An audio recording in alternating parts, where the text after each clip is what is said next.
Hey guys, that kid with red hair here, doing my face reveal. Yeah. Nah, just kidding. But yeah, I just wanted to make this video because I haven't made a video in a while, and I want to apologise, JK. But no, I want to give my brief thoughts on Alien 9, which I watched recently. So basically, Alien 9 is this 4-episode OVA from the mid-2000s, based on a manga by JC Staff, and it's really well produced, to be honest.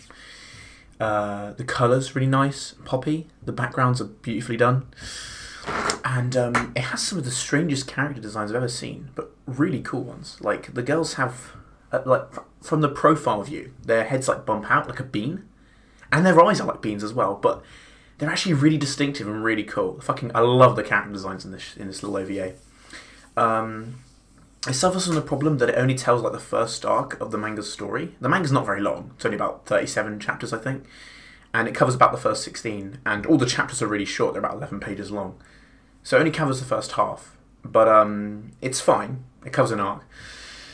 And it's focused on this like cyberpunky... It's set in high school. There's 3 cute girls. And they're on this team that defeat aliens and protect the school and the people that live in this village, basically.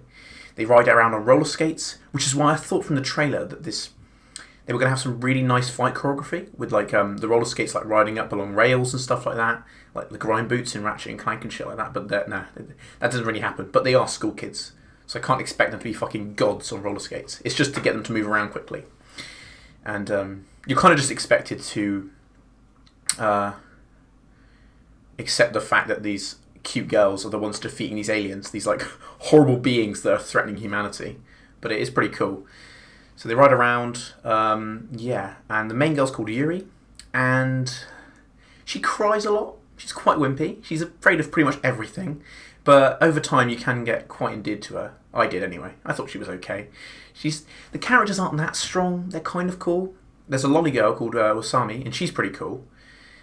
She's like a spoilt rich kid that only ever says nya, but she's not annoying like Lucy. She's just cool. And she like turns up in a limousine, episode 3. And episode 3 when they're on the beach, she's just lying there chilling.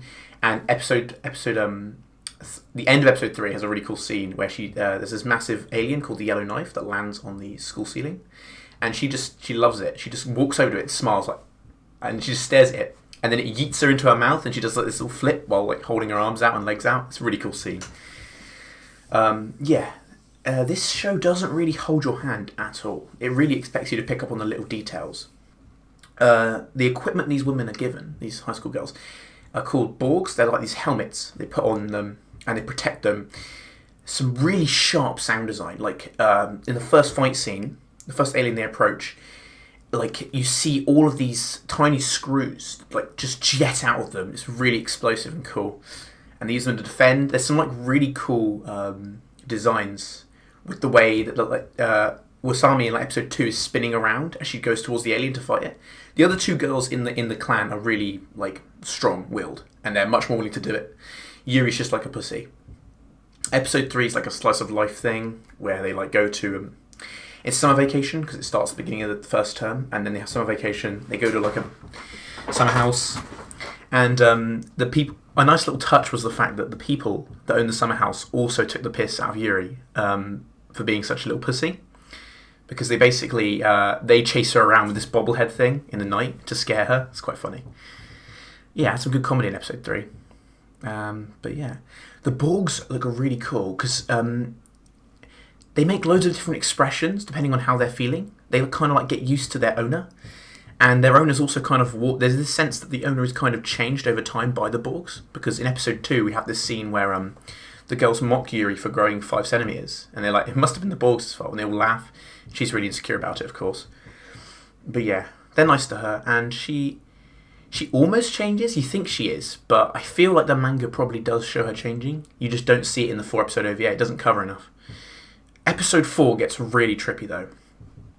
We go, basically, this thing called the Yellow Knife that's on the building, the one that's eaten Wasami, basically kind of psycho rapes all the girls. They all attempt to defeat it, but then it uses loneliness as its form of attack, and it brings back all their like pasts and memories. Wasami lost her brother who went to study abroad. He uses that to attack her. Yuri, essentially, yeah, it just kind of frightens her, really. She's pretty easy to frighten anyway, so anything would damage her mentally. There's a few nice little touches. There's some really nice use of exposition in episode 2 when Miyu is being tested by Masami. She's the other girl. By her asking questions related to an exam, and that gives us like world-building tidbits, like when the aliens first arrived in 1997, and when the Foundation was formed to defeat these aliens. It's really cool. Like, they deliver this, you don't even realise it until the end of the episode. You're like, wow, yeah, that's a really cool use of exposition. Well, at least I did. I was like, well, that's cool. It doesn't hold your hand at all, this show. You're meant to pick up on all these little details. There is some exposition, but not much. Episode 4 has also like this blacked out... they go into black and white when they're in the... this like psycho zone when they're being raped. In their minds, their mind view, it's like it's all black and white. It's really cool to make you understand that it's not in the reality. But then Yuri kind of just begs her to stop because Masami jumps out and like strangles Miyu, and the yellow knife stares at them and realizes it's not doing. These girls do not deserve this punishment. They just want to have a good life. They just want to be friends, and it accepts that and flies away. It says that's enough and disappears. But yeah, there's some really cool shots and dynamic angles that are hard to draw from, but JC staff are pretty good at that. I think that's everything. Yeah, those are my thoughts on Alien 9. Good show. Good OVA, recommend. Very nice character designs, very distinct. Some of the best. Quick side note, I forgot to mention that the screws that pop out of the Borgs, although pretty cool, it's really bad CG. That's the worst element of the production, to be honest. They do use some really bad CG. Like Pets 5, the video game level CG. It's awful. The music's really cool, though. I didn't mention that. The music's awesome. It's by the same guy who did Monsters soundtrack, which is really awesome. Like some weird synths and piano. It's really nice to listen to. Yeah. Episode 2 has this really long, distended, like, quiet crying scene as these 3 boys get, like, mind raped, find everything boring, and then they just like kill Yuri's Borg by stabbing it, and she's just standing there crying. It's quite chilling, really, because you just hear these tears hitting the ground. That was cool. Didn't mention that scene for some reason. But yeah, pretty cool show. And as always, thanks for watching. I turned into Vsauce. I don't know why. Goodbye.